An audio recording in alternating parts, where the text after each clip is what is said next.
జెనీవాలో ఐరాస మానవ హక్కుల మండలి సమావేశం జరుగుతోంది. ఈ సమావేశంలో పాకిస్తాన్ ప్రతినిధి అబ్బాస్ సర్వస్ అయితే మాట్లాడుతూ భారతదేశం సింధు జలాలను ఉపయోగించుకుంటూ ఆ జలాల్ని ఒక ఆయుధంగా వాడుకుంటుంది.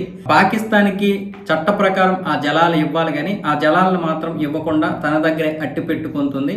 ఆ జలాలతోటి ఇప్పుడు పాకిస్తాన్ని ఒక ఆయుధంగా వాడుకుంటూ ఇబ్బంది పెడుతోంది అంటూ ఆరోపించినటువంటి ఈ అబ్బాస్ సర్వర్కి మన అనుపమ సింగ్ గారు అయితే గట్టిగా ఇచ్చేశారు. మన భారత ప్రతినిధి బుద్ధి బుర్ర జ్ఞానం ఏమైనా ఉందా? అసలు ఏం మాట్లాడుతుంది? ఈ యొక్క సభని రాజకీయం చేయాలని రాజకీయ దురుద్దేశంతో పాకిస్తాన్ బృందం ప్రయత్నాలు చేస్తుంది. కానీ వాస్తవానికి మాట్లాడుకుంటే అసలు పాకిస్తాన్కి ఏమైనా బుద్ధి ఉందా?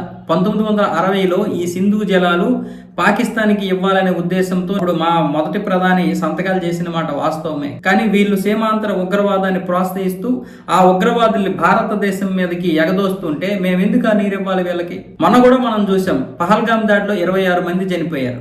ఎందుకు చనిపోయారు? పాకిస్తాన్ ఎగదోసినటువంటి ఉగ్రవాదుల వల్లే ఈ రోజు అక్కడ చనిపోయారు.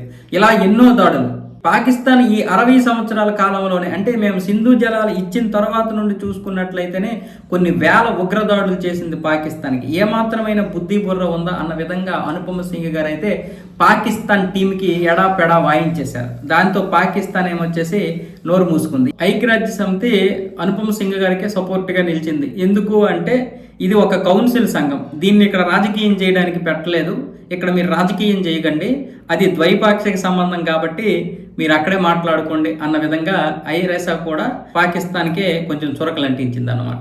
ఇంకా వాళ్ళకి ఎక్కడ చురకలు అంటించినా వాళ్ళకి ఎక్కడ పరుగు పోతుంది?